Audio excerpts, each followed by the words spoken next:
Is there something wrong with this child? Miss, I have something to tell you. Say that for me again. What was that?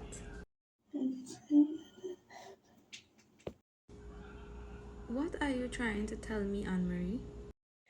Teacher, Melissa and Sarah were in the bathroom and Melissa's face was under Sarah's dress. What do you mean her face was under Sarah's dress? Miss, Sarah took off her underwear and told Melissa to lick. Did that happen just now? Yes, in the bathroom.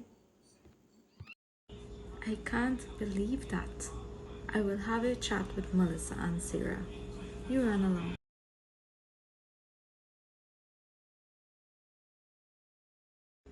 So, apparently, Melissa had her face under Sarah's dress. Is that you were saying? I wonder where they see that. These parents need to do their thing in privacy.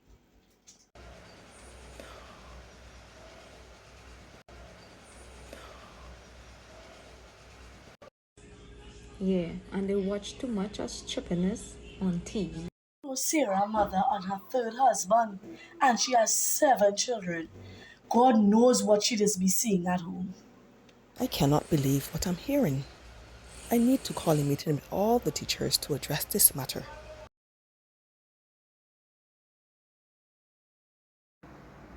I would like to formally welcome all teachers present. We are gathered here today to discuss what I overheard in a conversation amongst my junior teachers.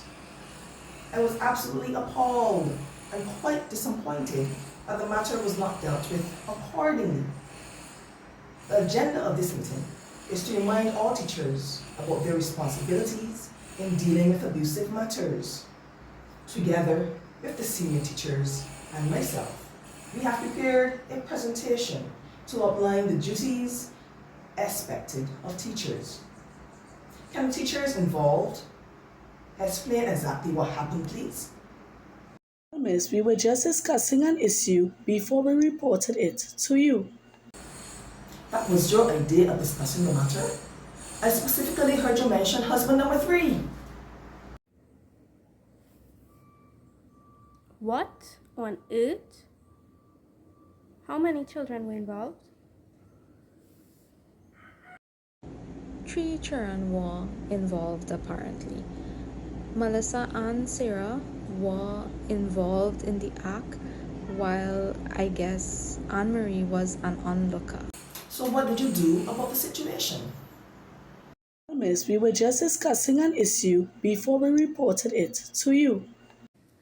I know you junior teachers are young in the business, but are you aware that this situation is a form of abuse? Abuse, miss? What do you mean? We, as teachers, work under the legal framework which covers child rights and protection.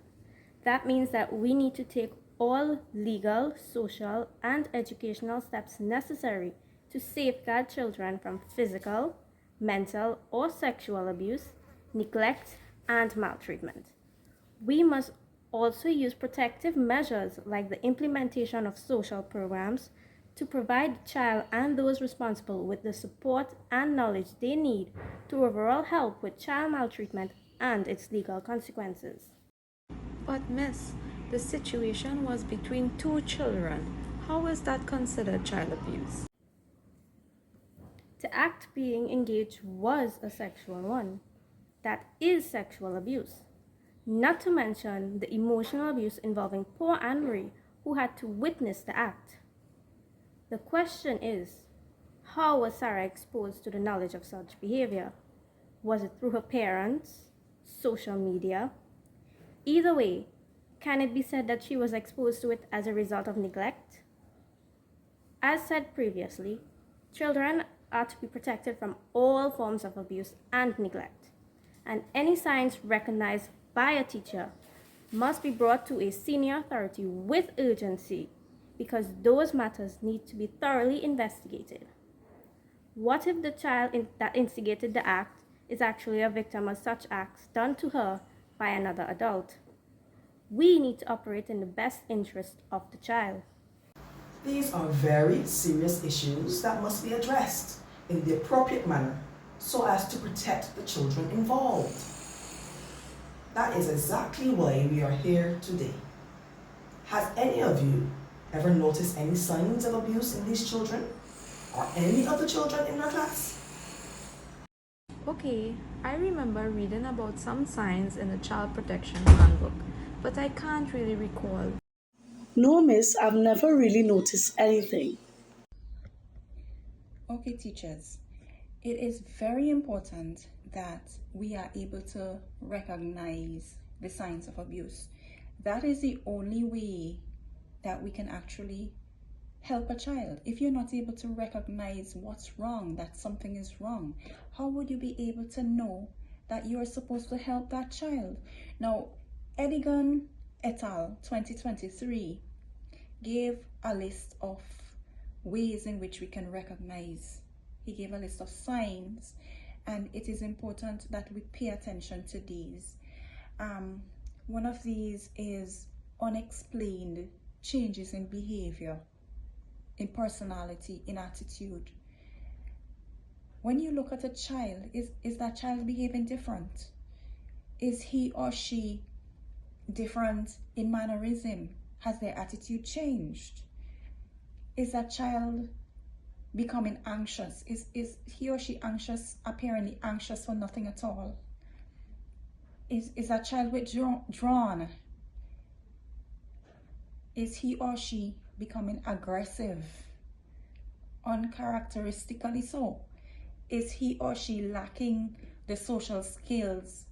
Are they withdrawing from friends? They don't have a lot of friends. Another sign that Edigan and his companions spoke about was a poor bond with parents or guardians. A lot of children do not have the proper bond with their parents, and sometimes we have to wonder why, because children are genuinely and generally very affectionate. And then, as in the case with what happened today, does that child have knowledge of adult issues that is inappropriate for their age? Or where did these children learn to perform oral sex? 6 and 7 year olds. Is it a case that the child herself was being abused sexually? Or is it a case of neglect, where because the child is being left alone on their own, that they have been exposed to social media or whatever else?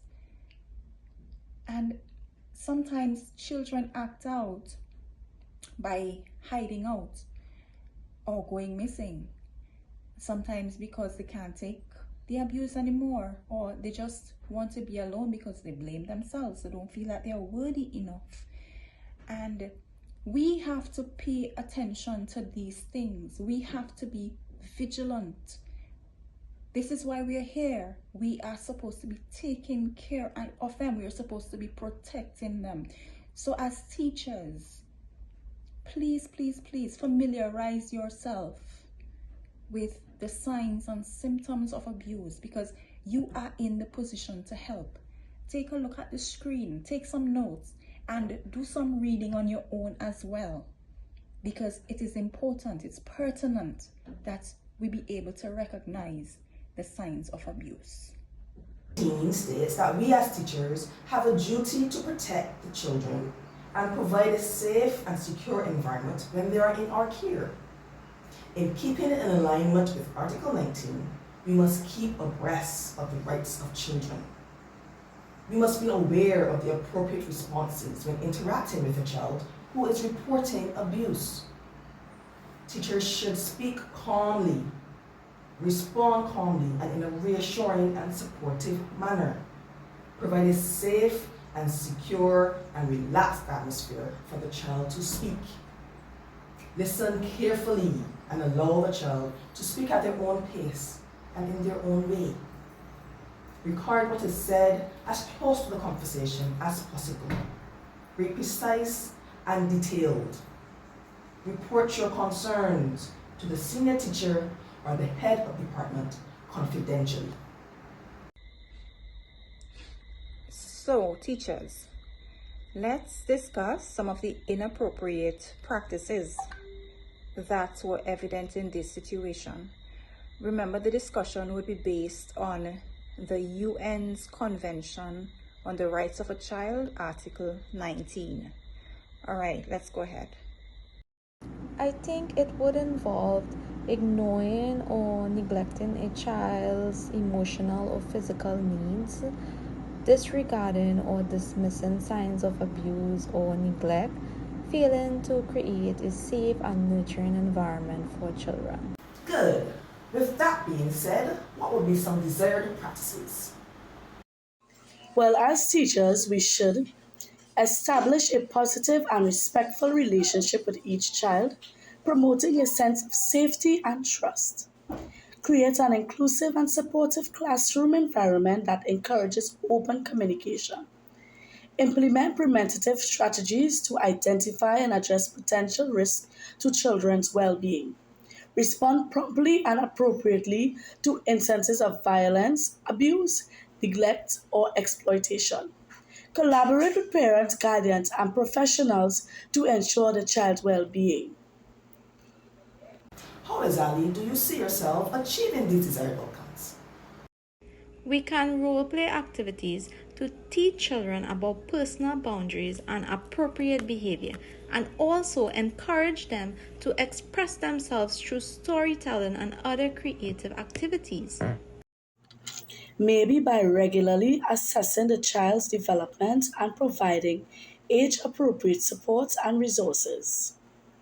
Very good.